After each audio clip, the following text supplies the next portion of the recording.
Our Buckeye coverage continues right now as the team gets ready for the Cotton Bowl. So let's check in with 10 TV's Nicole Sharon live inside the stadium in Arlington, Texas.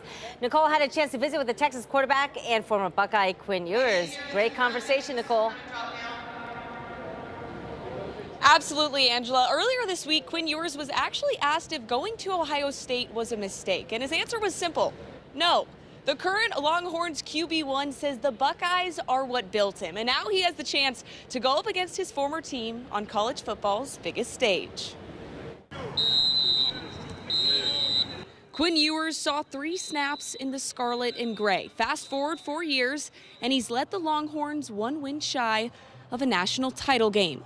But he has the kind of talent head coach Ryan Day spotted a long time ago. Well, he was one of the first 8th graders that I ever offered. He was in our camp here in the Woody, and I saw a young, he was a boy at the time really, who just had a tremendous release.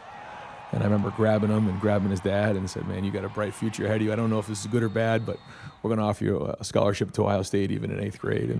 Foregoing his senior year of high school, Ewers joined the Buckeyes in August of 2020 to begin his college career as a 17-year-old. He came in, it wasn't midway through preseason camp, but it was close.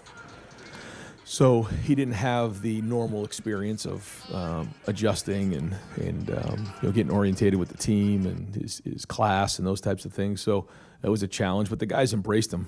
After 1 season of sharing a room with a guy like C.J. Stroud, Ewers made the choice to head back home to Texas.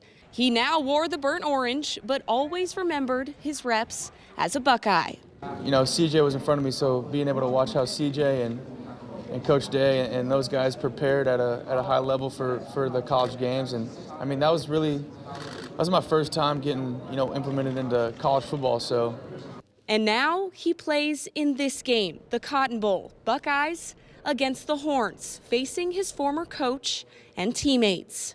You know, they all welcomed me with open arms, and it was weird for me just because I skipped my senior year, and I'm going in the middle of fall camp, and it's just a weird dynamic for somebody to do that. And they all welcomed me, and everybody was friendly, so I felt it all clicked pretty early, and I'm glad I got to do that.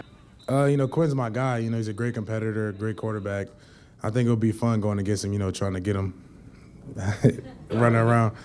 We hung out a bunch of times, whether it's, him, me, Kyle, Jack, just hanging out, whether it was getting food or, just chopping it up in the locker room. So we definitely spent a decent amount of time together while he was here. So, that's just part of college football, the transfer portal and stuff like that. I'm glad to see that he's doing his thing in Texas. So it's definitely going to be a fun matchup for sure.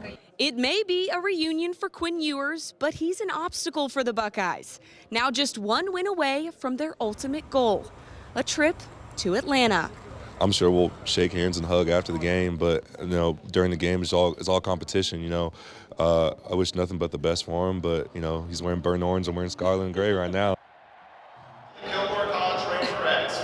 There's all this talk of this being a revenge for Quinn Ewers, but I asked him earlier this week and he said no, it's not at all. He's just excited to be reunited with some of his former teammates, but Donovan Jackson just said it. He's going to be wearing burnt orange and the Buckeyes are wearing scarlet and gray, so they're enemies on the field, but off the field, it's all about being brothers. But Jerry, you know how it goes. Only one team punches their ticket to Atlanta, and I want to put it on the record right now. I'm sorry about your Penn State boys. They could not get it done against Notre Dame, so whoever wins tonight punches their ticket to Atlanta to face the Irish. But I'm sorry, Jerry. I'm sorry, Jerry.